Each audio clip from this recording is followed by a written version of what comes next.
नमस्कार। आरोग्य में आप सभी दर्शकों का बहुत बहुत स्वागत और मैं हूं हर बार की तरह आपकी दोस्त आंचल।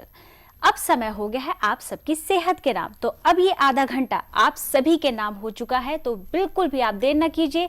टीवी स्क्रीन पर जो नंबर्स दिए जा रहे हैं आप उन पर कॉल कर सकते हैं, हमसे बात कर सकते हैं, वैजी से बात कर सकते हैं और साथ ही साथ आपको बताते चले कि यूट्यूब, फेसबुक के द्वारा भी और ईमेल और व्हाट्सएप के द्वारा भी आप हमें कोई भी परेशानी यदि आपके जीवन में कई टाइम से बनी हुई है तो भी वो आप हमारे साथ शेयर कर सकते हैं। चलिए कार्यक्रम को आगे बढ़ाएंगे, लेकिन उससे पहले देखिए आज के विषय की हमारी ये खास रिपोर्ट। आज के समय में सुख सुविधाएं जुटाने के लिए लोग अपने शरीर पर जरूरत से ज्यादा भार डाल रहे हैं, लेकिन व्यायाम करने के लिए आज उनके पास समय नहीं है। यही कारण है कि लोगों में रीढ़ की बीमारियां अधिक तेजी से बढ़ रही हैं। समय के साथ ही यह दिक्कत सर्वाइकल स्पॉन्डिलाइसिस में बदल जाती है। जिन लोगों को सर्वाइकल की समस्या होती है उन लोगों को गर्दन में हमेशा दर्द, गर्दन को ऊपर नीचे करने पर दर्द होता है और करवट लेते समय दर्द, गर्दन के पीछे सूजन आदि आदि इसके प्रमुख लक्षण होते हैं। गर्दन के दर्द यानी कि सर्वाइकल स्पॉन्डिलाइसिस की समस्या आज के समय में आम बीमारी हो गई है। ऑफिस में काम करने वाले लोगों को ही नहीं बल्कि आज के दौर में बच्चों को भी यह समस्या तेजी से हो रही है। अधिक समय तक कंप्यूटर, इंटरनेट, मोबाइल में पढ़ने से लोगों को गर्दन में दर्द की समस्या हो रही है। अगर इस समस्या का इलाज समय रहते करा लिया जाए तो इस बीमारी से आसानी से बचाव कर सकते हैं, नहीं तो इसके गंभीर परिणाम भुगतने पड़ सकते हैं। आज इस विषय पर हमारे साथ बातचीत करने के लिए आज स्टूडियो में मौजूद है हरिद्वार कनखल के जाने माने सुप्रसिद्ध वैद्य दीपक कुमार जी। तो चलिए अब इनका स्वागत करते हैं और कार्यक्रम को आगे बढ़ाते हैं। वैद्य जी, आपका बहुत बहुत स्वागत है। नमस्कार। वैद्य जी, जैसे कि अभी हमारे दर्शकों ने रिपोर्ट देखी है सर्वाइकल स्पॉन्डिलोसिस की, तो मैं आपसे जानना चाहूँगी कि किस तरह की ये बीमारी है, किस तरह का ये रोग है जो हमारे शरीर को जो है वो बहुत गहरे तरीके से प्रभाव डालता है, जहाँ तक मैं समझती हूँ, और किस तरह के इसके शुरुआती लक्षण है जिसे हमें नज़रअंदाज नहीं करना चाहिए। अच्छा जी, ये बीमारी पहले हमारे यहाँ नहीं थी। बीमारी दो तरह की है, एक इन्फेक्टेड, दूसरी इनवाइटेड। ये इनवाइटेड डिजीज़ है। हमारे मिसमैनेजमेंट के कारण ये बीमारी बनती है। जो लोग लेट करके टीवी देखते हों, पढ़ते हों, मोबाइल चैट करते हों, बहुत ज़्यादा मोटा तकिया लगाते हों, बहुत सॉफ्ट गद्दे पर सोते हों, बहुत झुककर काम करते हों, कंप्यूटर पे बहुत ज़्यादा काम करते हों, अक्सर यह बीमारी उनको होती है।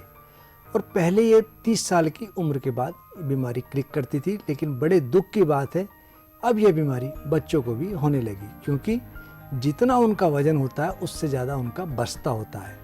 ऊंचो नीचो स्थानक होई, बाकी अति सो देखे कोई, आसन ऊपर तिरछो दिखे, शयन माही सिर वक्र विशेखे, इन कारण करी वायु जो बढ़ई, पश्चात भाग ग्रीवे पर चढ़ई, मन्या देश बंधे वही जाते, मन्य स्तंभ कहे ताते। यानी कि सर्वाइकल स्पॉन्डिलिटिस, दूसरा इसको आयुर्वेद में कहते हैं मन्य स्तंभ।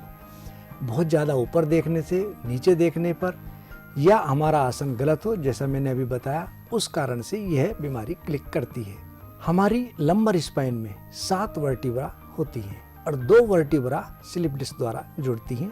जब इसमें बहुत ज़्यादा दबाव पड़ने लगे, इसमें कैल्सिफिकेशन होने लगे, हड्डियों में जोड़ तोड़ के कारण क्षय होने लगे या बढ़ने लगे, तब इसके अंदर का जो जैली प्रदेश है वो बाहर निकल के हर्निया की तरह फूल जाता है, जिसके कारण हमारी नसें प्रेस होने लगती हैं। और हमारी गर्दन में यदि ये दिक्कत हो तो इसको बोलते हैं सर्वाइकल स्पॉन्डिलाइटिस। इसके कारण चक्कर आना, हाथों में, सिर में बहुत ज़्यादा दर्द होना, गर्दन में दर्द होना, गर्दन को हम ना मोड़ पाएं, तब ये लक्षण देखे जाते हैं। और अक्सर इसमें उल्टी उबकाई आना और चक्कर बहुत तेज़ी से देखे जाते हैं। यदि ये दिक्कत किसी को बनती है तो उसमें इसको ट्रीटमेंट कराना चाहिए। कार्यक्रम की शुरुआत में ही एक दर्शक हमारे साथ जुड़ चुके हैं जी। हेलो हेलो हेलो जी, बहुत बहुत स्वागत है आपका हमारे कार्यक्रम में। आप अपना नाम बताएं। मेरा नाम राजकुमार है जी, आप अपना सवाल पूछें। मेरे घुटनों में दर्द है मैडम। आपकी उम्र कितनी है? मेरी उम्र उम्र है लगभग 45 वर्ष है। और घुटनों में दर्द कब से है? 5-6 महीने हो गए, मेरे घुटने में दर्द ज्यादा है सर। आपको कोई चोट तो नहीं लगी थी? चोट वोट तो मेरे दिमाग में नहीं है सर। आपका शरीर भारी है या हल्का है? ज्यादा भारी भी नहीं है सर, बीच का है। और बीपी या शुगर? कुछ नहीं है। चलने फिरने में, उठने बैठने में दिक्कत है? हाँ, उसमें घुटना है, कम उठता है, उसमें दर्द है। पेट साफ रहता है? हैं? आपका पेट साफ रहता हाँ, है? पेट साफ नहीं रहता क्योंकि पाइल की शिकायत है, उसमें मेरे वो फूल जाते हैं। ठीक। और तो कोई दिक्कत नहीं है? और तो कोई दिक्कत नहीं, गैस व्यवस्थित से बन जाती है कभी पेट में ऐसी ठीक। हल्की सी। राजकुमार जी, अक्सर एक बात मैं कहता हूँ, सर्वे रोग मलाशरा, सब बीमारियों की जड़ पेट है। और जी सर। जब हम सोच इत्यादि के लिए बहुत जोर लगाएं, जो हमारी एनस से वेन जाती है लीवर की ओर, उसमें ऑब्स्ट्रक्शन आ जाता है, वह फूल जाती है, उसको कहते हैं मस्सा। और जब ये फटने लगे तब इसको कहते हैं ब्लीडिंग पाइल्स। और हमारे पेट में मल सड़ने लगे तो उसका पाचक रस ब्लड के साथ मिलकर दूषित हो जाता है और किसी न किसी जॉइंट्स में डिपॉजिट होने लगता है, तब इस प्रकार की दिक्कत बनती है। सबसे पहले आपकी कोष्ठ शुद्धि रहे, इसका विशेष ध्यान रखें। आप प्रवाहिक आहार चूर्ण 1-1 चम्मच दिन में 2 बार पानी या दूध के साथ सेवन करें। रही बात आपकी दर्द की, दर्द के लिए मैं इतना कहूँगा कि आप 2-2 गोली मनोहर बूंद रामफल वटी, शिलाजीत वटी और 10 मूलघन, इन तीनों की 2-2 गोली दिन में 2 बार पानी के साथ सेवन करें। और हम एक तेल बनाते हैं, नारायणी तेल, आप उसकी हल्के हाथ से मालिश करें, निश्चित रूप से लाभ मिलेगा। और आपकी पाइल्स के लिए मैं इतना कहूँगा, मूली रस में डालकर नित्य जलेबी खाए, 7 दिवस सेवन करे, बवासीर मिट जाए। मूली के रस में जलेबी को भिगाकर यदि आप 7 दिन सेवन करें, आपको निश्चित रूप से पाइल्स में लाभ मिलेगा। और इस बीमारी को जड़ से उखाड़ने के लिए हम एक दवा बनाते हैं, बवासीर की दवा। इसके अंदर ढाका, डिकोली, मुनक्का, एलवा, रसोद, कुकरोंदा, ये इसके मुख्य घटक हैं। इससे ये बनती है और नीम मगज। आप इसकी 2-2 गोली इन्हीं के साथ सेवन करते रहें, आपको निश्चित रूप से लाभ मिलेगा। रही बात मस्सों की, हम एक तेल बनाते हैं, बवासीर के मस्सों का तेल। आप इसको एनएस में पिच करें 4 से 5 बूंद, धीरे धीरे आपके मस्से झड़ जाएंगे, कोष्ठ शुद्धि होगी तो धीरे धीरे आप इस बीमारी से निजात पा लेंगे। आपके घुटने का दर्द और आपको पाइल्स बिल्कुल भी नहीं सताएगी। वैद्य जी, आपका बहुत बहुत धन्यवाद। जैसे कि आप हमारे दर्शकों के साथ जोड़ रहे हैं और सोशल मीडिया पर भी जो उनकी समस्याएं आई हैं उनका भी आप जो उपचार है वो सही बता रहे हैं। और दूसरी चीज़ की ईजी उपाय है कि कोई भी उन्हें घर पे रहते हुए नुस्खे को अपना सकता है। वैद्य जी, ऐसी ही हमारी टीम ने आपके एक पेशेंट से बात की थी और वो आपकी ट्रीटमेंट लेने के बाद काफ़ी खुश है, तो वो आपको कोटि कोटि धन्यवाद कर रहे हैं। तो जान लेते हैं क्या कुछ कहा उन्होंने। जी, मेरा नाम है आयुष वर्मा और मैं देवब्रा चौक हरिद्वार से हूँ। कुछ समय 2016 में मेरे पैर में एक दिक्कत हो गई थी, जिसकी वजह से मैं चलना भी मेरा थोड़ा बंद हो गया था। और अगर मैं पैर कभी मोड़ता था तो उसकी वजह से मेरे को एकदम आंखों के सामने अंधेरा आता था और चक्कर खा के मैं गिर जाया करता था। तो उसका इलाज जो था एम्स में कराया था। वहाँ पे एम्स के डॉक्टर ने हमें सिर्फ एक पट्टा लिख के दिया था, जिसकी वजह से बस ये था कि चलना फिरना संभव हो पाया था। मगर फिर उसके बाद मेरे एक पापा के दोस्त ने वैद्य जी के बारे में बताया था, तो उन्होंने बताया कि मेरे को HLA-beta27 बीमारी है, जिसका इलाज मॉडर्न साइंस में नहीं था, आयुर्वेदिक में ही है। तो डॉक्टर वैद्य जी ने दवाई अपनी लिख के दी, जिसकी वजह से 6 महीने के अंदर मैं जल्दी से जल्दी ठीक हो गया था। वैद्य जी, ये थे आयुष वर्मा हरिद्वार से। इनकी प्रॉब्लम थी कि इनके पैरों में बहुत दिक्कत होती थी, खड़ा भी नहीं होया जाता था। और जैसा कि इन्होंने बताया कि इन्होंने एक टेस्ट कराया था beta27, उसमें इनका पॉजिटिव निकला था।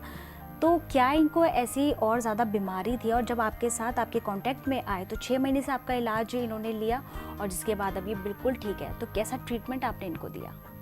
आंचल जी, ये बहुत ही गंदी बीमारी है। इसका नाम है एनक्लोजिंग स्पॉन्डिलाइटिस। और इसमें रीढ़ की हड्डी बिल्कुल स्टिफ हो जाती है, आदमी इसमें मुड़ भी नहीं पाता, चलने में अपने आप को लाचार अक्षम पाता है। और स्टिफनेस इतनी हो जाती है कि करवट बदलने में भी उसकी जान निकलने लगती है। इसका एक टेस्ट है HLA-beta27। पहले ये बीमारी तराई क्षेत्र में थी, नेपाल का जो तराई क्षेत्र है वहाँ ज़्यादा देखी जाती थी, लेकिन अब मैं देख रहा हूँ कि ये बीमारी यदा कदा ही नहीं, काफ़ी हद तक हमारे यहाँ भी आ चुकी है और काफ़ी इसके केस हमारे यहाँ देखे जा रहे हैं। इस बीमारी में श्रोणी, पीठ और जानू को स्तंभित करती बात, पुनि पुनि कंपन गात में बढ़े कष्ट साक्षात, संधि अस्थियां गात की फटने भी लग जाए, अकड़न होती अत्यधिक रोम उभरते पाए। इसमें शरीर इतना अकड़ जाता है कि आदमी बहुत बुरी तरह से परेशान हो जाता है। मॉडर्न साइंस में इसका बहुत रिलायबल सलूशन नहीं है। रीढ़ की हड्डी के नीचे का भाग कूल्हे के हड्डियों में यह जल्दी से क्लिक करता है, जिसके कारण कूल्हे की हड्डी बुरने लगती है और धीरे धीरे बुरने के कारण इसका सिर्फ और सिर्फ मॉडर्न साइंस में ट्रीटमेंट है रिप्लेसमेंट। और आयुर्वेद में इस तरह की बीमारियों का बहुत अच्छा समाधान है। मैं अक्सर लोगों को कहता हूँ कि जो लोग कहते हैं कि आयुर्वेद में टाइम लगता है, मैं कहता हूँ नहीं, कम से कम इस तरह की बीमारियों में आयुर्वेद चमत्कार है। और इसमें हम एक दवा बनाते हैं रस राज रस। ये आयुर्वेद की प्रसिद्ध दवा है, सब रसों का राजा है, इसीलिए इसको कहते हैं रस राज रस। रस राज रस एक रत्तिका, करे सर्ववात संहार, कंदर रस या माधवीक सह, मिलता लाभ अपार। रस राज रस को यदि हम अदरक के रस और शहद के साथ मिलाकर सेवन करें तो इस तरह की बीमारी में, वैसे तो ये भी वात रोग है, वात रोग की 80 ब्रांचेज है, उनमें से एक ये भी है, उसमें ये बहुत लाभ मिलता है। दूसरा, हम अपनी फार्मेसी में जो मैं सबको बताता भी हूँ कि जो बहुत प्रसिद्ध और अचूक दवाइयाँ हैं, मनोहर बूंद रामफल-वटी, शिलाजीत वटी और तीसरा 10 मूलघन वटी, मैंने इन तीनों की दिन में 2 बार 2-2 गोली सेवन कराई। साथ में रासना सप्तक क्वाथ 1 चम्मच और 1 चम्मच पुनर्नवादी क्वाथ, दोनों को उबालकर छानकर 20 बूंद नारायणी तेल मिलाकर इनको सेवन कराया। और आयुर्वेद में वैसे तो लिखा तो है ही, लेकिन इसका प्रत्यक्ष प्रमाण भी है, यदि हम स्नेहन और स्वेदन 2 चीज़ों को वात रोग में प्रयोग करें बहुत अच्छा लाभ मिलता है। मैं अक्सर नारायणी तेल की मालिश और मालिश के बाद सिकाई के लिए कहता हूँ, जिससे नसें तो खुलती हैं और जहाँ दर्द हो उसमें बहुत अच्छा आराम मिलता है। मैंने इनको ये प्रयोग कराया, धीरे धीरे आपने देखा भगवान के आशीर्वाद से ये स्वस्थ हैं और जो बहुत ही दुष्ट वर्ग की बीमारी है उससे इनको निजात मिली। और ये बहुत ही अच्छी बात है कि इस तरह की बीमारियों में आयुर्वेद कम से कम चमत्कार से कम नहीं है। भगवान के आशीर्वाद से ये स्वस्थ हुए, ठीक हुए और अब आप देख ही रहे हैं कि बहुत अच्छे हैं। बिल्कुल आपने सही कहा कि आयुर्वेदिक ट्रीटमेंट जो है वो किसी चमत्कार से कम नहीं, क्योंकि जड़ से ख़त्म कर देता है किसी भी बीमारी को। वैजी, हम लोग अभी अपने इसी सवाल जवाब के सिलसिले को यूं ही जारी रखेंगे, लेकिन अभी छोटा सा ब्रेक ले लेते हैं। जी दर्शकों, यदि आप भी हमारे कार्यक्रम के साथ जुड़ना चाहते हैं, टीवी स्क्रीन पर जो डिटेल्स दिए जा रहे हैं आप उन पर कॉल कर सकते हैं और वैजी से बात कर सकते हैं। चलिए अब वक्त तो चला एक छोटे से ब्रेक का, आप कहीं मत जाइएगा।